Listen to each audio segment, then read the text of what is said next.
Hi, boys and girls. It's Mrs. DeNicola from room 105. Today I'm reading you The Mitten, adapted and illustrated by Jan Brett. Once there was a boy named Nicky who wanted his new mittens made from wool as white as snow. At first, his grandmother Baba did not want to knit white mittens. If you drop one in the snow, she warned, you'll never find it. But Nicky wanted snow white mittens, and finally Baba made them.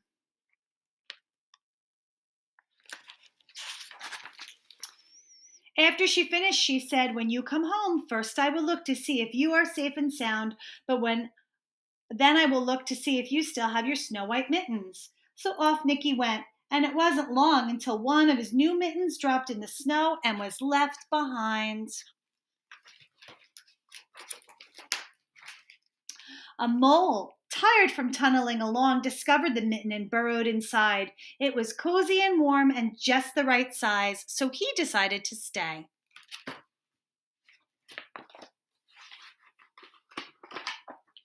A snowshoe rabbit came hopping by. He stopped for a moment to admire his winter coat. It was then that he saw the mitten and he wiggled in, feet first. The mole didn't think there was room for both of them, but when he saw the rabbit's long, big kickers, he moved over. Next, a hedgehog came snuffling along. Having spent the day looking under wet leaves for things to eat, he decided to move into the mitten and warm himself. The mole and the rabbit were bumped and jostled, but not being ones to argue with someone covered with prickles, they made room. As soon as the hedgehog disappeared into the mitten, a big owl, attracted by the commotion, swooped down. When he decided to move in also, the mole, the rabbit, and the hedgehog grumbled. But when they saw the owl's glinty talons, they quickly let him in. Up through the snow appeared a badger. He eyed the mitten and began to climb in. The mole, the rabbit, the hedgehog, and the owl were not pleased. There was no room left, but when they saw his diggers, they gave him the thumb. It stopped snowing, but the animals were snug in their mitten. A waft of warm steam rose in the air, and a fox trotted by to stop and investigate. Just the sight of the cozy mitten made him drowsy. The fox poked his muzzle in. When the mole, the rabbit, the hedgehog, the owl, and the badger saw his shiny teeth, they gave the fox lots of room. A great bear lumbered by. He spied the mitten all plump up. Not being one to be left out in the cold, he began to nose his way in. The animals were packed in as tightly as could be, but what animal would argue with a bear?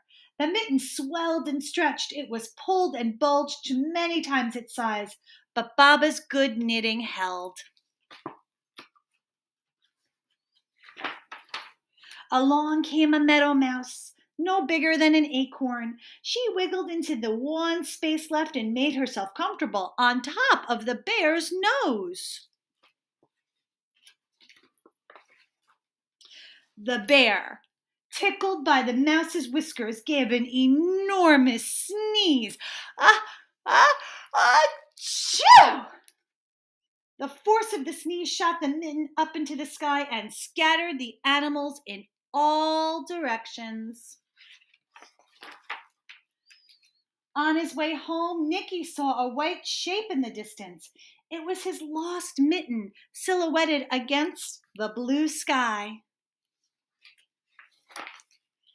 As he ran to catch his snow white mitten, he saw Baba's face in the window.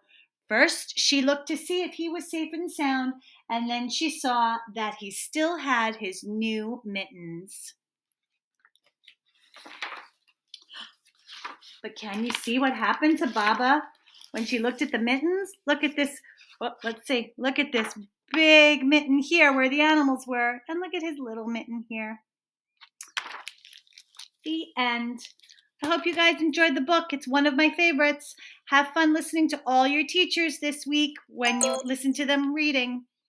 Bye, everyone.